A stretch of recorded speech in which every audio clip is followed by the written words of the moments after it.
विश्वकर्मा सम्मेलन गोपालगंज में आप सभी का हार्दिक स्वागत अभिनंदन है। आप इस वीडियो को ज़्यादा से ज़्यादा शेयर करें ताकि विश्वकर्मा संबंधित यानी विश्वकर्मा समाज से जो भी हैं इस वीडियो को देखें और विश्वकर्मा संगठन से जुड़कर संगठन को मजबूत करें ताकि हमारे जाति का संगठन पूरे भारत में मजबूत हो। धन्यवाद। और चलिए आप सभी को हम ले चलते हैं बिहार गोपालगंज जिले के मिंज स्टेडियम में, जहां 14वां वरिष्ठ अधिवेशन समारोह मनाया जा रहा है। तो चलिए आपको सीधे ले चलते हैं मिंज स्टेडियम गोपालगंज बिहार।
और तथाकथित कोई एक साधारण हमारे से भी गया गुजराती हो सकता है होगा, वह साधारण कोर्ट में नहीं सुप्रीम कोर्ट में शायद कोई याचिका दायर कर दिया। जज साहब हो सकता है विद्वान तो रहे होंगे, विद्वता के बल पर ही उनको विभाग के द्वारा जज बनाया गया होगा, लेकिन उन्होंने फील्ड का हाल, उन्होंने कागज का हाल तो जानता था लेकिन फील्ड का हाल जानता नहीं था, बिहार का हाल नहीं जाना और अपनी भयंकर त्रुटि गलती के चलते उन्होंने इसको निरस्त कर दिया। तो सरकार के नियम कानून को कोई बदल तो आसानी से सकता नहीं है। सरकार को नियम कानून बदलने के लिए राज्य सरकार की अलग नियम है, उसी तरह से भारत सरकार के अलग नियम है।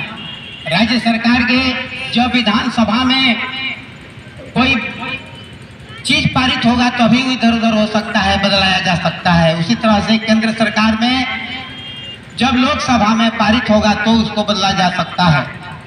तो जहां जिनकी जितनी पहुंच होती है वे अपने पहुंच का उपयोग कर लेते हैं। ये हमारे देश का एक दुर्भाग्य है। वे सबको समान अवस्था में बराबरी के दर्जा नहीं रखना चाहते और ये इसका परिणाम समय आएगा, समय आ रहा है कि भुगतना ही पड़ेगा, इससे कोई बच नहीं सकता है। कहा गया है कि सरकार से, शासन से, प्रशासन से हम बच सकते हैं, पुलिस से बच सकते हैं, लेकिन ईश्वर से नहीं बच सकते हैं। वह ऐसा न्यायकारी है कि वह किसी को छोड़ता नहीं है, बख्शता नहीं है। और अपने संस्कृति में, भारत की संस्कृति में कर्मफल का सिद्धांत है। उस कर्मफल के सिद्धांत से यदि आप सुनते हैं, समझते हैं तो आपको समझ में आ जाएगा कि कर्मफल का ऐसा सिद्धांत है, उससे कोई वंचित नहीं रहता है।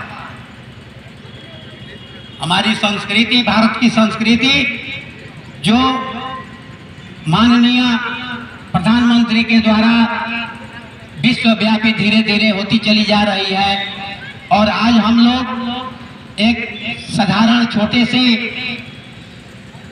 समाज के लोग, जिसको विश्वकर्मा समाज कहा जाता है, हम लोग सम्मेलन करने के लिए उद्धत रहते हैं। सम्मेलन हर साल करते हैं, प्रयास तो करते हैं, लेकिन जितना प्रयास किया जाता है उस अनुसार से सफलता नहीं मिलती। इसका कारण मैं आपको अपने विचार से, अपने मत से मैं आपको थोड़ा सा बताना चाहूँगा। इसका कारण है, पहला कारण है अपने समाज की अशिक्षा। अशिक्षा है और शिक्षा कहीं केवल कारण नहीं है। मैं एक आपको बात याद दिलाना चाहूँगा कि अगर आप शिक्षा जानते शिक्षित हैं भी तो अखबार तो कई कितने अखबार आते हैं, कई प्रकार के अखबार होते हैं। शायद हमारे समाज के लोग 5% भी अखबार खरीदते होंगे कि नहीं, इसमें शक लगता है। 5% भी अखबार लोग नहीं खरीद पाते हैं क्योंकि शायद उनके पास पैसा ही नहीं रहता होगा। यही बात समझ करके बिहार सरकार जांच पड़ताल करके जनजाति एक समाज को बना दी थी। इनके पास 5 रुपया नहीं है कि अखबार खरीद के पढ़ें। और यदि आप अखबार खरीद के पढ़ नहीं सकते हैं तो आप क्या कर सकते हैं? आपको शिक्षा पाना बेकार हो गया है। आपके माई बाबूजी जितना खर्चा किए पढ़ाई पर सब बेकार हो गया है। अखबार ही पढ़कर खरीद कर पढ़ने के लायक हम नहीं हैं। दूसरी बात मैं आपको याद दिलाऊं, 5% जो लोग पढ़ते हैं खरीद करके, उनको इसमें से 2% लोग ही अखबार की बात समझ पाते हैं, बाकी 3% समझते ही नहीं है। वे अपने मन के लायक कुछ प्रचार प्रसार वगैरह दूसरा विषय रहता है, अपने मन के विषय के अनुसार पढ़ते हैं। सामाजिक चेतना, राजनीतिक चेतना ये उनके समझ से बाहर हो जाता है और उसको पढ़ते पढ़ते नहीं समझ पाते हैं। तो जब नहीं समझ पाते हैं तो क्या करें, फिर धर देते हैं अखबार को, सोचते हैं कि इसको कोई अच्छी बात नहीं है। और ये मैंने अखबार की बात कहा, अपनी संस्कृति में एक से एक पुस्तक भरी भरी पड़ी हुई है। उन पुस्तकों को पढ़ने की समास ही किसी को नहीं है। और उन पुस्तकों को पढ़ने के लिए जिला में पुस्तकालय है। अब सरकार तो हर प्रखंड में चुनिंदा खास हाई स्कूलों में पुस्तकालय की स्थापना